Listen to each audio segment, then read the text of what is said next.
Good morning, champions. Welcome back to another edition of Language Arts with Mr. Westman. We're going to go over your task for today. I'm going to talk about the new unit for next week briefly. I'm going to give you another historical tidbit, and then we're going to get into the choice journal number 5.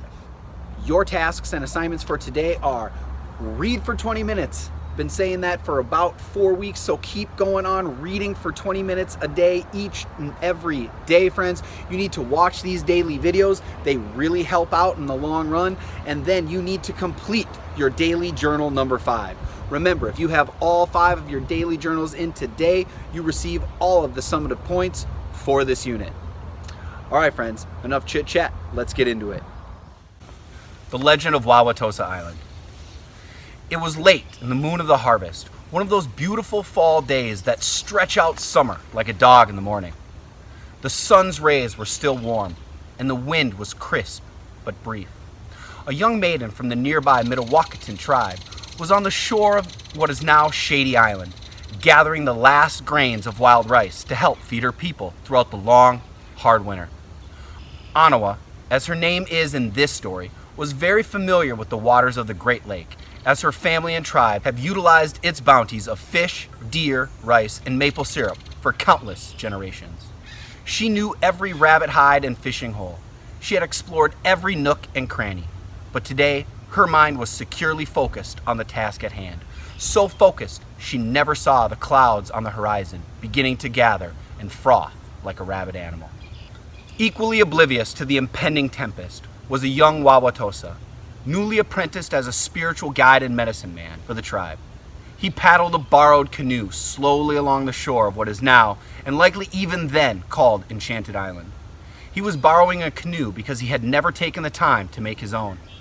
Wawatosa was much more comfortable among the hills and the trees than he was atop the wind and waves, and this made his paddling stroke cumbersome and awkward. Wawatosa dipped his paddle in the water, and glancing to his right, saw Anawa threshing her last stand of delicious wild rice. Wawatosa knew Anawa from the tribe, but seeing her in this particular light, this fiery brightness, with just enough shadows, he soon became lost in his thoughts. Anawa was now coming out of her days of work when she felt the wind, cold fingers stripping the warmth from her body. A storm was coming, and it was probably already here. She dug her paddle into the water and set off for the far shore to seek shelter. That is when she saw Wawatosa. He was just sitting in his canoe, staring. By now the waves had pushed him further into the middle of the lake, and still he did nothing, letting the water bring him further and further from shore. Anawa had to do something. Everyone has their talents, what they contribute to the tribe, what makes them who they are. Wawatosa was the land, and Anawa was the water. Anawa dug deep and skimmed across the waves. By now, Wawatosa had seen the beautiful girl thrashing towards him. He had felt the icy cold wind and could taste the fear deep in his belly. Suddenly, a rogue wave, 3 or 4 feet high, rises up from the once gentle lake and crashes atop of Anawa and her canoe. When the wave reemerges, Anawa does not. Wawatosa's arms sprung into action. His body had taken over, his mind a blank, because thinking isn't doing, and now is the time for doing. After a few paddle strokes, he ties a line to his ankle and dives into the murky depths. The wind and waves are still raging above, but below, the world is calm. No wind, no waves, but sadly no air either. Wawatosa was not a strong swimmer, but he summoned the strengths of his ancestors, and he parted the water looking for signs of Anawa. There, a shadow, not the billow of water plants, but hair, chest burning, mind beginning to awake and take back control. Wawatosa reached for the shadow and fought to bring it back to light. Breaking through the surface, the young hero gathered the canoe with his left hand and threw Anawa into its relative safety with his right. He tried to follow her aboard, but something was wrong. His foot was stuck.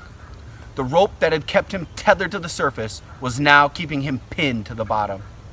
With a great breath, he dove back into the darkness, again searching for whatever secured him. At that same moment, breath came back to Anawa. Gasping and choking, the water rushed out of her as the air rushed in. Not recalling the events of the past few minutes, she realized she was not in her own canoe. Wawatosa! She frantically searched for him across the surface of the water, but there was no sign. The wind began to crawl back from where it came from, and the water began to calm. Anawa dove into the water. She was a practiced swimmer and could hold her breath longer than most men could hold a baby. She dove and dove and dove until her arms and legs could no longer hold her head above water. And then she dove once more. The next morning, 2 canoes battered lightly against each other along the shore. Empty, but at least they were not alone. The sun's rays were warm and the wind was crisp, and things today seemed pretty much the same as yesterday. Except now, in the middle upper lake, right between Enchanted Island and what is now Palmer's Point, an island had emerged. The newly formed earth was a gentle roll of dirt and grass, trees like arms reaching out towards the sun, hollow trails through the woods staring back at the opposite shore, and a small, calm harbor embracing the water as if it were its own. Wawatosa was the land, and even death could not drown him. When the sun began to lose its warmth and the icy wind would grab a hold of the world, Anawa would sit around the big warm fire, and her grandchildren would beg her to tell them the story of Wawatosa again.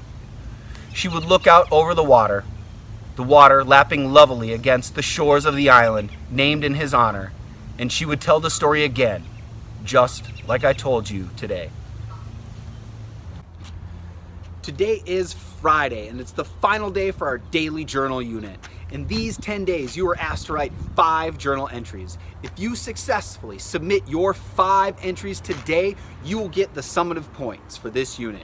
If you submit 4, you will lose 20%. If you submit 3, you will lose 40%, and so on. Friends, e-learning is something that you may just need to get used to. E-learning doesn't work for me will not be a viable excuse if this situation continues.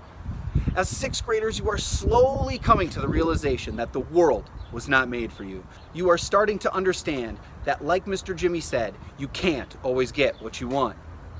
We might need to adjust the way we do things. We might need to do things we don't want to do. But that's life. Life doesn't bend to your will, friends. You either find your role or risk being taken downstream. But for journal number 5, you can have a choice. Check out any of the remaining topics and pick whichever one you would like to write most about. Writing is a vital skill for your future success, and the more you write, the better you get. And although you can't always get what you want, sometimes you can get what you need. Thanks for another solid unit, my little scholars. We will begin the novel Freak the Mighty on Monday, so get ready. And as always, be happy, stay healthy, and let's make some history.